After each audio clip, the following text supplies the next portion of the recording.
Welcome back, ladies and gents. Now, to tie the show on women in tech, I've got two phenomenal women and hilarious during the break. We were just like laughing. I've got Farine Mwende and Caroline Wanza, who are part of NairobBits. Well, you're an alumni. Yeah. And by the way, this year they celebrate 20 years. They started in July 29th, 1999. And that's about a week or so. It's not too far away. So 20 years? I feel like we should start off with like, that's incredible. Yeah. That is incredible. So tell me about NairobBits. I know that you work a lot with the youth and trying to provide a space for them to learn and grow in the tech world. But can you break that down a little bit better, as I'm sure you can? Yeah. So thank you. NairobBits Trust was founded in 1999, as you've mentioned. And throughout the years, what we've been focusing on is young people, but specifically those residing within the informal settlements, 17 to 24-year-olds. Those are our targets. And what we do with them, basically we say that we leverage technology to transform their lives. We go for out-of-school youth who've not gotten the opportunity to pursue tertiary education, and we enroll them in a 9-month training program where they get equipped on number one, ICT skills, which includes both graphic design and web development. But also while they're being trained on that, they also go through entrepreneurship training as well as life skills training.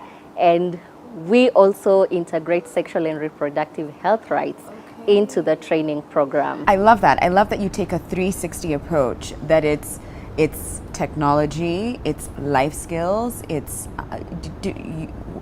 business as well, from children who otherwise, I guess, would just have idle time on their hands.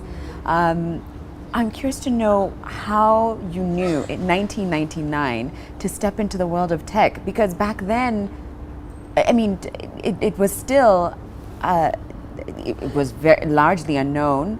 Was the internet even around in 1999? When did I'm not kidding. Internet started what, 94, is it? Yeah. About 94? Yeah. So we were 5 years into it. It was still, I don't think it had really infiltrated much. Mobile phones weren't as big as they are today. So how did you know to step into the world of tech? Actually, NairobBits was founded by two Dutch women from the Netherlands. Okay. So when they came to Kenya, they realized that the world of tech was sort of untapped, and there were a lot of young people that were skilled and they could take advantage of that. So they started with a small group of young people, and it was basically graphic design. But over the years, the programs have grown now to incorporate other aspects of training. Okay. Yes. All right. Yeah. So, Carolyn, tell me, how did you get to know about NairobBits? Okay. Basically, so for me, I came from an informal settlement. So that's the ghetto. In my family, we are three kids. So our mom didn't have the leisure to take us to like school and finish school. So growing up in Kariobangi, my sister was the second born in our family. So she was the first one to hear about NairobBits. So she attended the training program, and at last we saw light at the end of the tunnel. At least she got an internship, because it's a career-based program where you're being taught you're being taught ICT. After ICT, they train you, they search for internship opportunities for you. If you're the best student, of course, they just tug along with you and they walk the journey, Wow. the entrepreneurship journey or the career journey with you. So my sister was the first one who knew about NairobBits, and I really admired whatever she was coming home and telling us. Today we learned how to hold a mouse, because it's a journey from scratch. You don't know about anything about internet. You don't know anything about these softwares. So I really admired how she would just type, sometimes take me to the cyber and type a proposition, and I was like, because I don't have another fallback plan, I'd really fall into this. Right. So, and how old were you at this time? I was around 16. 16. Say Okay. 16. Yeah. But I knew NairobBits before 16. Okay. So Okay. that was around in class 8. Okay. Then, as she finished, she got an internship opportunity, she got a job opportunity. And for me, I didn't have the leisure to like go back to secondary school. So I knew NairobBits was all I had. Okay. Because I saw whatever it did to her. Yeah. So when I was about to go to NairobBits,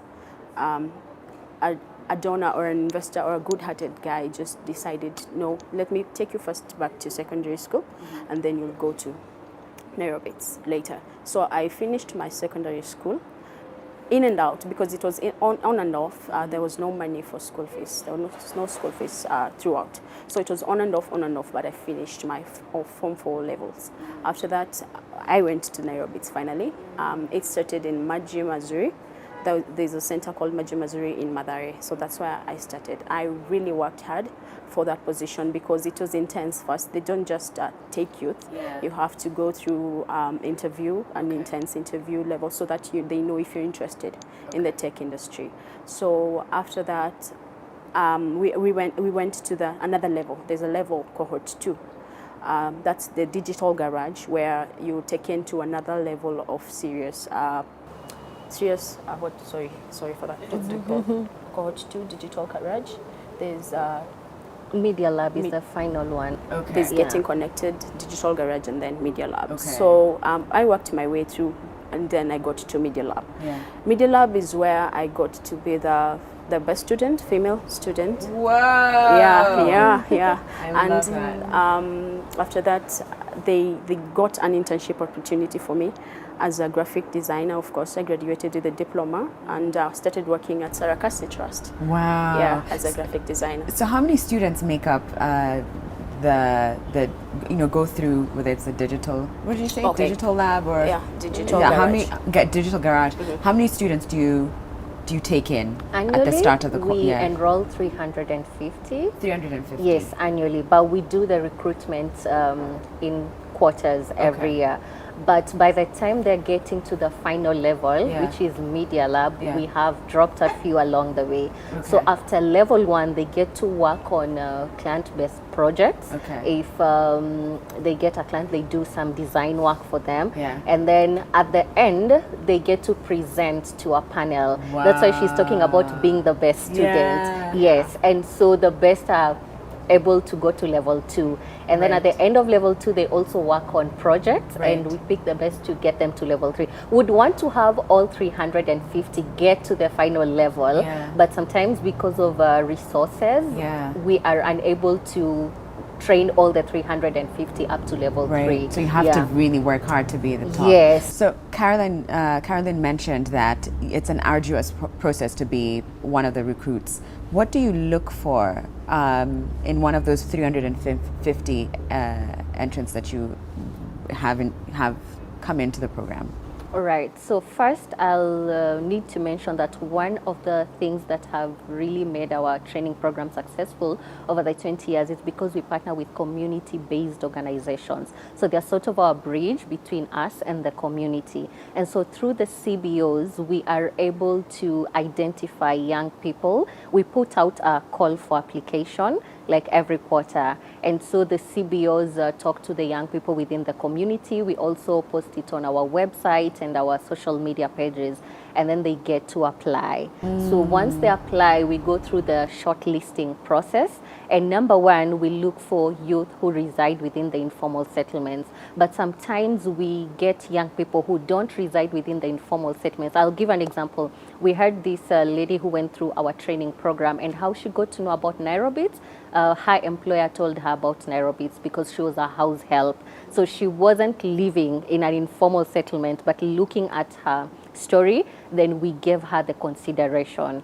And then also because we target 17 to 24-year-olds, that's one of the things that we are very keen on. But sometimes also we get young moms who got children at a very young age, and now they're about 25 years and they're realizing it's high time I went back to school, gained some skills, and did something meaningful with my life. And also we ensure that the young people we recruit are needy. And also the CBOs come in handy because they deal with the young people from the grassroots level, so they are able to help us identify students that are needy. We would want to avoid a situation where we pick 10 students and deny others the opportunity, only to learn that they are able to afford to go to college. Yes, so those are some of the things we look at. And of course, the interest in ICT. Initially, we had young people who join our level 1 training program and then realize, oh, I don't think tech is my thing, so I want to go and pursue other things. So during the interview, we get to ask them what's their interest, what are they looking at, what do they want to become in 5 years, in 10 years, are they seeing a future in tech? And of course, we get to listen to their stories. Some of them have been orphaned at a very young age. They are the sole breadwinners in their family, and they're not even 18 yet. Yeah, so that's part of the recruitment process. And of the 350 that you accept, how many of those are women? 40%. Oh, 40%. Yes. So not too bad. And is that an intentional approach from you, or is it just how it's occurred naturally?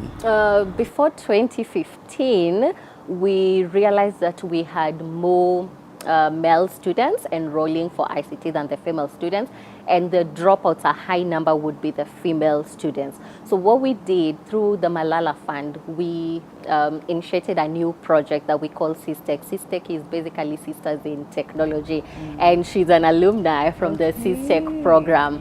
So the goal was to ensure that we sort of cover that margin and have more girls taking up ICT and less girls dropping out. Yes, because they were now able to engage in a safer space, because the SysTech centers were exclusively for the girls, and the young mothers were able to relate to the other girls and not feel like, I have to take a break and go check out on my kid and then come back to class and people will be asking questions. So that's why now we can say that at least it's a 40-60 margin. Oh, that's a healthy number, because earlier I was talking to the executive director at AWIT, African Women in Tech, and she said African women make up less than 10% of the tech industry, less than 10%. But to hear your program has 40%, it's just slowly those numbers are going to start balancing out a little bit better. And from your experience, what was the reason that women would drop out? And did you experience that with your class as well? So what would your friends myself say? I felt like dropping out after cohort level 2 because number one, obviously there's poverty in the informal settlements. I mean, to just get that fare to go to school, yes, you're being provided the school fees and all that is catered for, but now when you remember at home there's no food to eat, you have to like go side hustle, then go to school. But what kept me going is that I knew what I wanted to be, a creative designer at the end. So I knew if I give up now, I will be nothing. I will be maybe a housewife somewhere just doing hair or plaiting hair. So I had a vision. And if you have a vision, this is what I think has kept most of the girls there. Because we as alumni, we go there, speak to them, and they see the success stories of NairobBits. So they are like, I want to come out of the ghetto too and to be like you. Right. Yeah. And what's been your experience since graduating? Wow. What's the tech industry been like to you? For me, I've found favor and grace in God. I've held on to God so that, once you're out of that world, this is a new world you're venturing into. What's keeping you there is your hard work, And the experience I have gotten has been both good and a little bit of negative, because as a girl, this is considered as a gender for male tech industry. Yeah, it's a male-dominated industry. It's male-dominated industry. So for me to be there, I had to fight. I had to fight a lot. You'll get I was in an advertising agency, and for me to stand out, this male were like, Kwani, what is she doing? Or who is she? For her to go above us and create a network that will be approved by the board of management. Yeah, so I really had to fight a lot. There are a lot of fights there. And you know what, Carolyn, I'm so glad that you did fight, and I'm so glad that you continue to fight, because like we said, this is a space that is really about the future, right? And we need to have more women in that space, shaping it.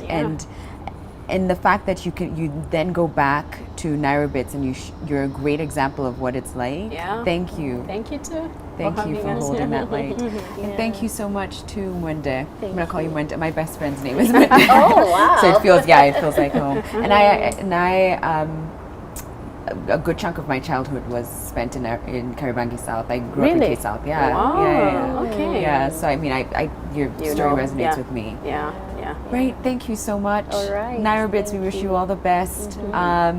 And again, if you know someone aged between 17 to 24 who's coming from an informal settlement and would, use the help and the guidance, that's 9 months. You said it's 9 Yes. months of great input being taught by experts around tech, about life skills. You said about business as well.